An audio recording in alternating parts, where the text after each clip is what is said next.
Brandon Swanson nasceu no dia 30 de janeiro de 1989 em Marshall, sede do condado de Lyon, no sudoeste de Minnesota. Ele se formou na Marshall High School em 2007 e optou por estudar turbinas eólicas por um ano no campus da Minnesota West Community and Technical College em Canby. As aulas em Minnesota West terminaram em 13 de maio de 2008. Swanson passou a noite em Canby para comemorar com os amigos. Em duas festas diferentes, ele consumiu algumas bebidas alcoólicas, mas, segundo seus amigos, não o suficiente para fazê-lo parecer visivelmente embriagado. Brandon deixou Canby para a viagem de 48 km para casa, antes da meia-noite. Pouco antes das 2 da manhã, ele ligou para os pais pelo celular, dizendo que havia saído da estrada com seu Chevrolet Lumina e caído em uma vala de onde não conseguiu retirar o carro. Ele não se machucou e pediu que fossem até onde ele estava e o buscassem. Annette e Brian Swanson, pais de Brandon, entraram em sua caminhonete e foram até onde pensavam que ele estava, mantendo ao telefone, apesar de ocasionais interrupções e quedas. Brandon ficou com seu carro e tentou sinalizar acendendo e apagando as luzes, mas eles não viram nada. Ele também não os viu fazer o mesmo. Brandon finalmente desistiu e disse-lhes que estava saindo do carro para caminhar em direção às luzes que viu e que o levaram a acreditar que estava perto de Lind, uma cidade pequena a cerca de 11 quilômetros a sudoeste de Marshall. Ele disse ao pai para ir até o estacionamento de um bar local e esperar por ele lá. Brian começou a dirigir até lá, conversando com seu filho. Pouco depois das 12h30, após 47 minutos de ligação, Brandon de repente se interrompeu ao telefone e disse: "Oh merda".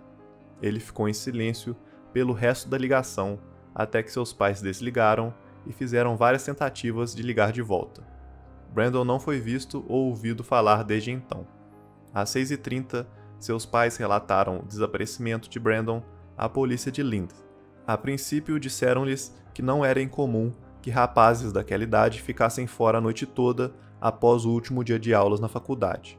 Annette Swanson lembrou especificamente que um dos policiais disse que Brandon tinha o direito de desaparecer. Mais tarde naquela manhã, a polícia de Lind iniciou uma busca, mas não encontrou nenhum vestígio. Eles solicitaram que o gabinete do xerife do condado de Lyon, Joel Dahl, os ajudasse. Para melhor focar a busca, o gabinete do xerife obteve os registros do telefone celular de Brandon, que revelaram que Brandon estava ligando das proximidades de Taunton, ao longo da State Highway 68, a principal rota para Canby, a noroeste de Marshall, 40 km de Lind.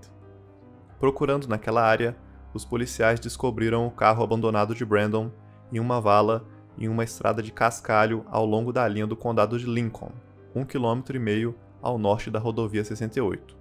Trazendo também o gabinete do xerife daquele condado, Jack Vizek, para a investigação. Ele disse à mídia que o Lumina ficou preso no topo de uma ladeira na beira da estrada, não o suficiente para danificar o carro, mas o suficiente para evitar que as rodas tocassem o chão daquele lado. Não foi encontrado mais nada de errado com o carro, e, devido à grama e ao cascalho na área ao redor, não havia rastros e, portanto, não havia como saber em que direção Brandon poderia ter começado a caminhar. Sua ligação de celular foi encaminhada através de uma torre na interseção das rotas 3 e 10 do condado, perto de Minneota, outra cidade ao longo da rodovia 68.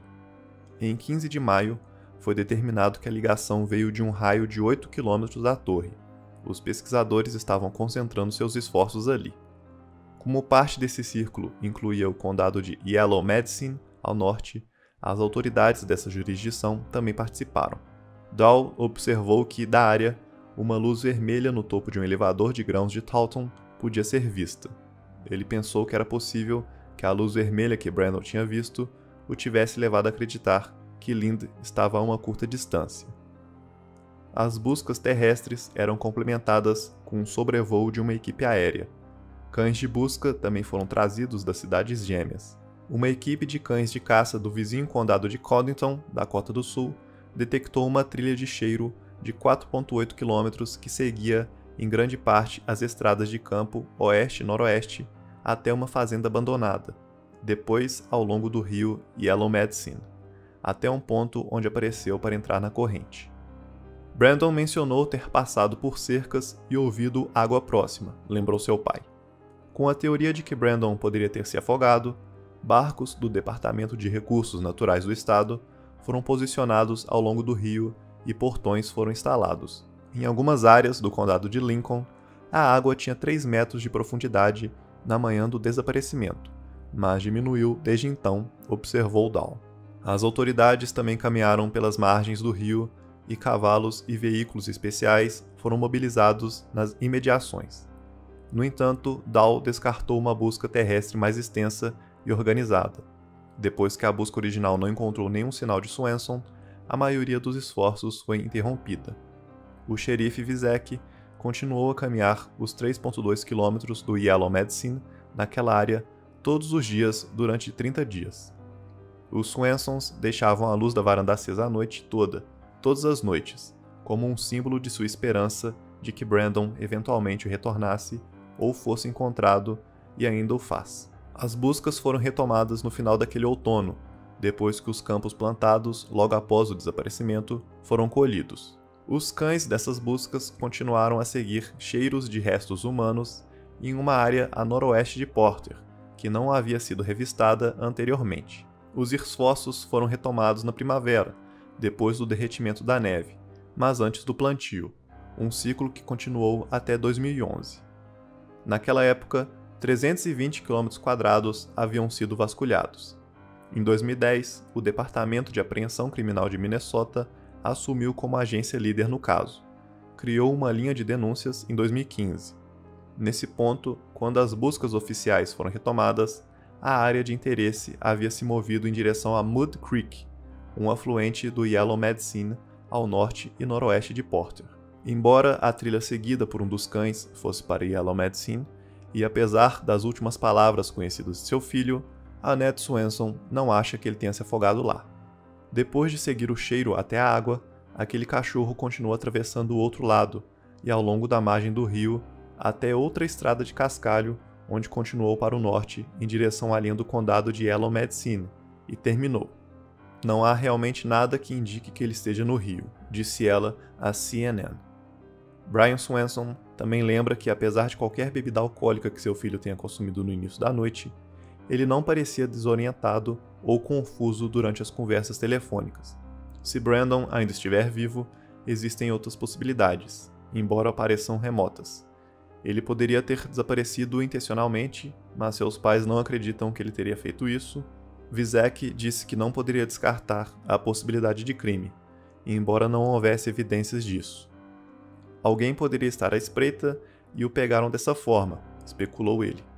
Após as buscas, Annette Swenson ainda estava impressionada com a resposta inicial da polícia de Lind de que seu filho tinha o direito de estar desaparecido, quando ela lhe disse quantos anos ele tinha. Eu sou a mãe dele e sabia que algo estava terrivelmente errado, ela lembrou mais tarde. Ela e Brian começaram a tentar trazer mudanças na lei estadual que exigiriam que uma investigação sobre o caso de um adulto desaparecido começasse assim que ele fosse relatado, assim como já era exigido em casos de crianças, possivelmente sequestradas. Annette se encontrou com Marty Seifert, líder da minoria da Câmara dos Representantes do estado na época, cujo distrito incluía Marshall. Eles se encontraram em um restaurante local e conversaram sobre os problemas que ela teve com a polícia quando denunciou o desaparecimento do filho. Ela sabia que isso não ajudaria no caso do filho, mas que poderia ajudar outras pessoas no futuro, lembrou Seifert em 2015. Seifert apresentou um projeto de lei chamado Lei de Brandon, que faria a mudança necessária, alterando a lei que rege o programa de crianças desaparecidas existente no estado para mudar a palavra criança para pessoa. Ele lembrou inicialmente uma resistência considerável por parte da comunidade de aplicação da lei do estado, à medida que ela foi desenvolvida no comitê. Parte disso tinha a ver com privacidade, principalmente em relação aos celulares. A tecnologia estava surgindo naquela época, então houve discussões sobre privacidade e quando eles podem enviar um ping para você e quando não podem. Dennis Frederickson apresentou um projeto complementar no Senado estadual. Depois de ter sido aprovada por unanimidade em maio de 2009, o governador Tim Pawlenty sancionou a lei com os Swansons e sua filha Janine presentes na cerimônia. Após a assinatura do governador, a lei entrou em vigor no início de julho de 2009. 4 outros estados aprovaram leis semelhantes. Seifert deixou a legislatura em 2010, mas ainda tem a caneta que Pawlenty usou para transformar o projeto em lei. Ele disse: "Considero um dos projetos de lei mais importantes que elaborei em meus 14 anos. Vai salvar vidas."